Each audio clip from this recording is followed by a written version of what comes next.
ये प्रदर्शन बहुत बड़ा होगा और सिर्फ यहां ही नहीं होगा, दूसरी जगहों पे भी होगा। G20 तक हम लोग खुद ख्याल रख रहे हैं। मोदी जी जो हमारे देश का नाम बदनाम करने के लिए ये धारा 144 पूरी दिल्ली में लगा दी और जो है पूरी तरीके से एक लॉकडाउन की स्थिति बनाने की जो बात कर रहे हैं, इससे भारत देश का नाम खराब होता है। क्या G20 में लॉकडाउन लगाना चाहिए? अपनी पूरी ताकत लगा रखी है ना पूरी आरएसएस और बीजेपी की लॉबी ने। दो आईओ चेंज कराने पड़े, 2 आईओ, एक कोर्ट से ऑर्डरों से आईओ चेंज हुआ है। सबको तिहाड़ जेल का रास्ता नजर आ रहा ना साफ, कि जो डॉक्टर रितु को धमकियां दी जा रही हैं, धमकियां जो दी जा रही हैं उसकी भी खबर हमारे विश्वसनीय सूत्रों ने हमें दे दी है।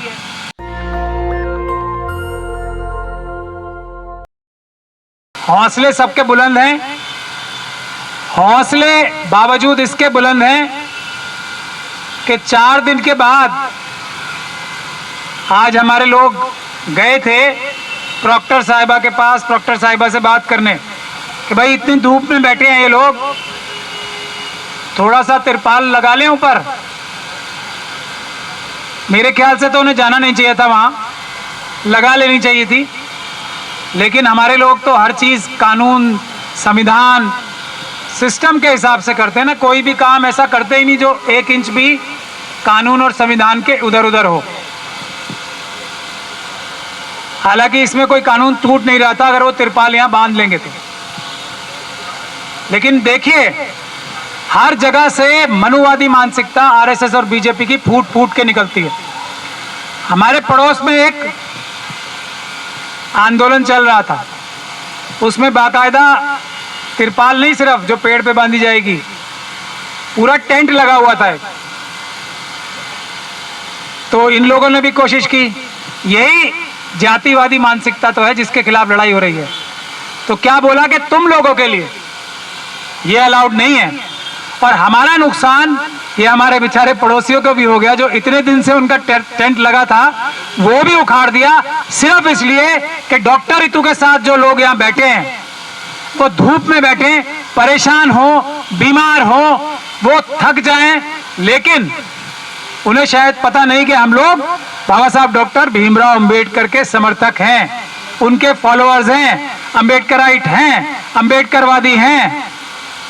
तो भैया या बहन डॉक्टर साहिबा, उनका टेंट तो लगवा दो, हम लोग तो धूप में भी जी लेंगे, उनका तो लगवा दो। मतलब जातिवादी मानसिकता एक्सपोज ना हो जाए, बेचारे हमारे पड़ोसियों का भी उखड़वा दिया। मगर ये आपने अपराध कर दिया है, ये SC/ST एक्ट के तहत अपराध है। और मैं ये कहना चाहता हूं, हर एक जो भी किसी पद पे सरकारी अफसर बैठे हैं ना, मैं बार बार कहता हूं उनसे, और आज फिर कह रहा हूं, दिल्ली यूनिवर्सिटी के सभी ऊंचे पदों पे बैठे वाइस चांसलर साहब, प्रॉक्टर साहब, रजिस्ट्रार साहब तो खैर इसमें मुलजिम ही है रितु के केस में, सारे प्रिंसिपल, सारे जितने भी कॉलेजेस हैं उनके चेयरमैन, उनकी मैनेजमेंट कमेटी, सब के सब ध्यान से SC/ST एक्ट सुबह शाम दोपहर तीनों टाइम पढ़ा करें, उनकी सेहत के लिए अच्छा रहेगा। ये मुफ्त में सलाह दे रहा हूं मैं। देखो, मेरा अंबेडकरवादी होने की वजह से हृदय कितना विशाल है, मैं आने वाले खतरों से उन सभी अंबेडकर जो मनुवादी मानसिकता के लोग हैं जो बड़े बड़े ओहदों पे दिल्ली यूनिवर्सिटी में बैठे हैं, उनके प्रति मेरा कितना चिंता है। मैं उन्हें सलाह दे रहा हूं कि SC/ST एक्ट ध्यान से सुबह शाम और दोपहर पढ़ा करें। वो भारत के संविधान के तहत भारत की पार्लियामेंट ने एक्ट पास किया है, वो लॉ ऑफ द लैंड है, उसकी उल्लंघना करने का अंजाम क्या होगा टल जरूर सकता है, लेकिन अपनी पूरी ताकत लगा रखी है ना पूरी आरएसएस और बीजेपी की लॉबी ने। 2 आईओ चेंज कराने पड़े, 2 आईओ, एक कोर्ट से ऑर्डरों से आईओ चेंज हुआ है। चार्जशीट फिर भी फाइल करनी पड़ी ना, जिसमें सालों साल तक प्रिंसिपल को, रजिस्ट्रार को, चेयरमैन दौलतराम कॉलेज को, जो उनके साथ दूसरी जो लेक्चरर्स हैं जिन्होंने ये साजिश की थी डॉक्टर रितु के साथ, सबको तिहाड़ जेल का रास्ता नजर आ रहा ना साफ। कितनी कोशिश कर लो, कितना मैनिपुलेशन कर लो, कितना डिले करा लो, कितने पुलिस के भ्रष्ट अधिकारी के साथ मिलकर कितनी कर लो काम, लेकिन तिहाड़ जाना ही पड़ेगा और सालों साल तक जाना पड़ेगा।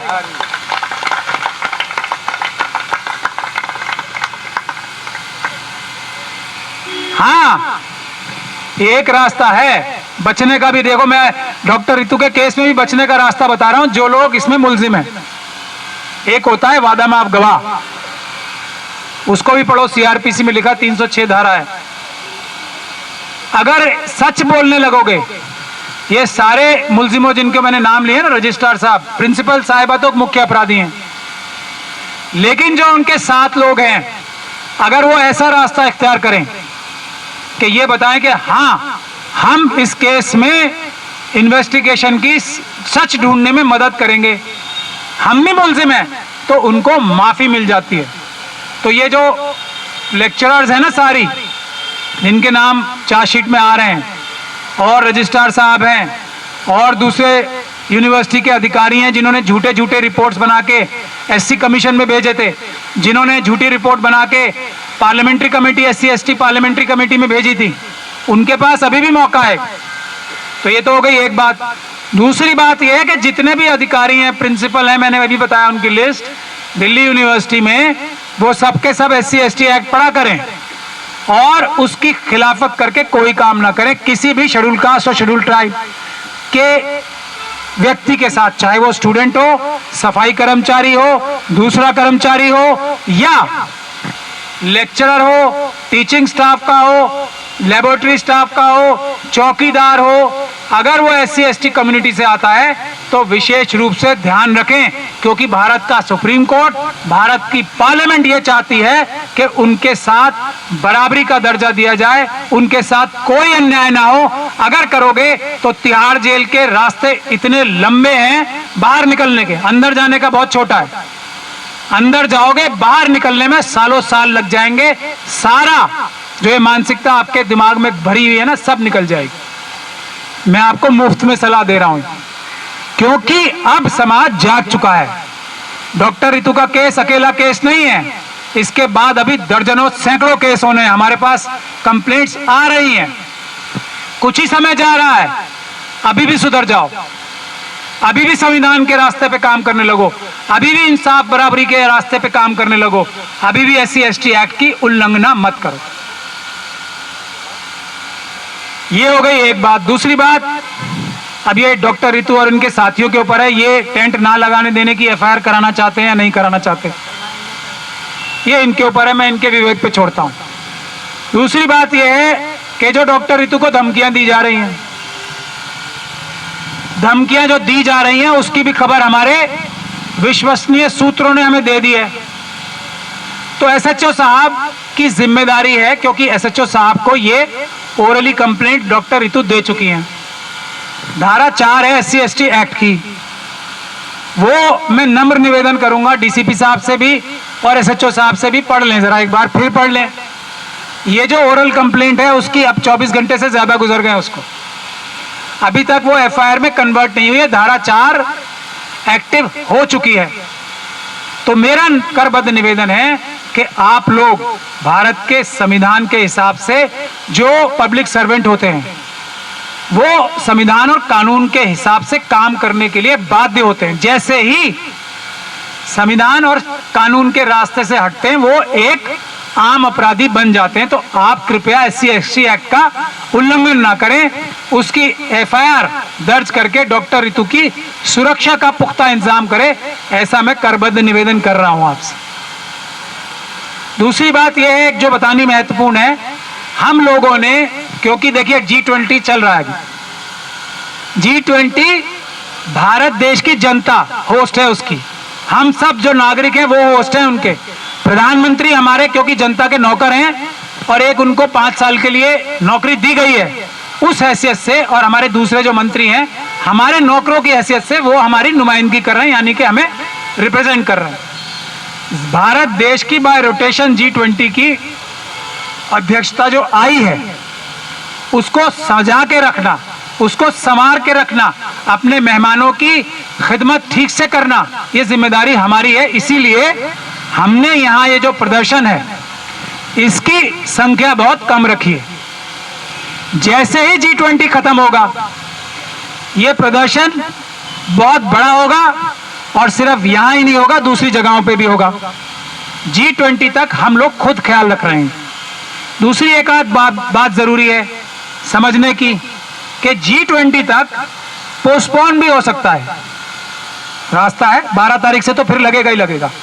प्रिंसिपल को टर्मिनेट कर दें, भाई कह रहे हैं ना, ये मैसेज भिजवाए जा रहे हैं कि तुम लोग जो है G20 का ख्याल करो। हमें इमोशनली ब्लैकमेल किया जा रहा है कि भारत, ये नहीं कि ताकत से हटा लेंगे, हम तो कह रहे हैं अरेस्ट करके जेल डाल दो, वो नहीं, तो हमें इमोशनली ब्लैकमेल किया जा रहा है कि देश का नाम खराब हो जाएगा। भाई साहब एक बात बताओ, देश का नाम तो इससे वैसे भी खराब नहीं होगा, क्योंकि प्रदर्शन करना किसी भी डेमोक्रेसी का जो हिस्सा होता है उससे ये लगता है कि भारत की डेमोक्रेसी जो है, बाबा साहब डॉक्टर भीमराव अंबेडकर द्वारा निर्मित संविधान की डेमोक्रेसी जो है अलाइव एंड किकिंग है, इसलिए इसमें प्रदर्शन हो रहे हैं।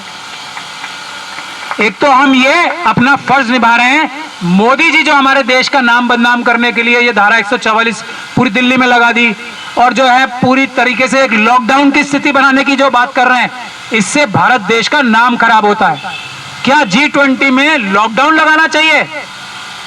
क्या देश जो नागरिक हैं उनको घरों में बंद करना चाहिए? मतलब किस तरीके से देश का ये लोग या तो समझदार नहीं है या इनकी मानसिकता ही देश विरोधी है, इसलिए ये देश की छवि खराब कराने के लिए जो ये लॉकडाउन लगाया जा रहा है ना, वो बहुत ही दुर्भाग्यपूर्ण बात है। इससे देश की छवि खराब होगी और वो छवि सही करने में हम लोगों का थोड़ा योगदान रहेगा कि देखिए भारत की डेमोक्रेसी इतनी मजबूत है कि यहाँ पे प्रदर्शन, पीसफुल प्रोटेस्ट दिन रात रोज होते हैं। लोग अपनी आवाज, जो बड़े बड़े संस्थान हैं, जो यहाँ के बड़े बड़े ओहदे पे बैठे लोग हैं, उनके खिलाफ आवाज उठाने के लिए कितने स्वतंत्र हैं, कितनी मजबूती से अपनी आवाज उठाने की यहाँ पर आजादी है, कितनी है नहीं है वो तो हम सब जानते हैं, लेकिन हम देश की छवि विदेशियों के सामने खराब नहीं होने देंगे। इसलिए यह प्रदर्शन करना G20 के लिए बहुत आवश्यक है। और मोदी जी से और अमित शाह जी से मैं अपनी पर्सनल सलाह मुफ्त में दे रहा हूं कि ये भारत की छवि खराब हो रही है इससे कि लॉकडाउन जैसी स्थिति क्रिएट कर रहे हैं। भारत देश की जनता जो है और दिल्ली की जनता इतनी समझदार है कि जो हमारे मेहमान आए हैं उनके लिए अपने आप सड़कें, भले ही हम कितनी भी भीड़ भाड़ में से जिंदगी गुजार रहे हो अपनी, लेकिन हम सड़कें स्वयं उन लोगों के लिए, मेहमानों के लिए आधे रोड खाली करके रखेंगे। इतनी समझदार देश और दिल्ली की जनता है, तो आप ये ऐसी स्थिति पैदा ना करें कि देश की जनता को जबरन घरों में बंद करके G20 कराया जा सकता है यहाँ पे, उसके बगैर नहीं होगा। ऐसा एक मैसेज आप दे रहे हैं जिससे भारत की छवि खराब हो रही है। मेहरबानी करके इसको दुरुस्त करें। दिल्ली की जनता और देश की जनता इतनी समझदार है कि अपने मेहमानों के लिए जगह साफ करके छोड़ेगी। आधी आधी सड़कें एकदम फ्री रखेंगे हम लोग और पूरी तरीके से डिसिप्लिन रखेंगे कि हमारे मेहमानों को किसी भी तरह की परेशानी ना हो। लेकिन वो मेहमान हमसे मिलने आ रहे हैं, देश की जनता से। अगर देश की जनता को एक घरों में बंद कर दिया जाएगा तो वो देखने क्या आ रहे हैं? ये पेड़ पौधे देखने थोड़ी आ रहे हैं। पेड़ पौधे तो वो वहां भी खरीद के अपने देशों में देख सकते हैं। भारत देश की जनता भारत से मिलने आ रहे हैं, वो भारत देश हम हैं, भारत देश की जनता हम हैं। तो हमारे बीच में और हमारे मेहमानों के बीच में मोदी जी, आरएसएस और बीजेपी के जो लोग हैं वो मेहरबानी करके दीवार ना बनाएं, ऐसा हमारा निवेदन है। जय भीम, जय भारत। ये आंदोलन चलेगा, कोई इसको रोक नहीं सकता क्योंकि ये संवैधानिक हमारा आंदोलन है और ये चलेगा। जय भीम, जय संविधान, जय भारत। नेशनल दस्तक की आपसे गुजारिश है कि अगर इसको बचाना चाहते हैं तो नेशनल दस्तक को सब्सक्राइब करने के लिए रेड कलर के सब्सक्राइब बटन को दबाएं, फिर बेल आइकन की घंटी दबाएं। नेशनल दस्तक को बचाने के लिए बहुत जरूरी है कि हर खबर को शेयर करें, लाइक करें, कमेंट जरूर करें।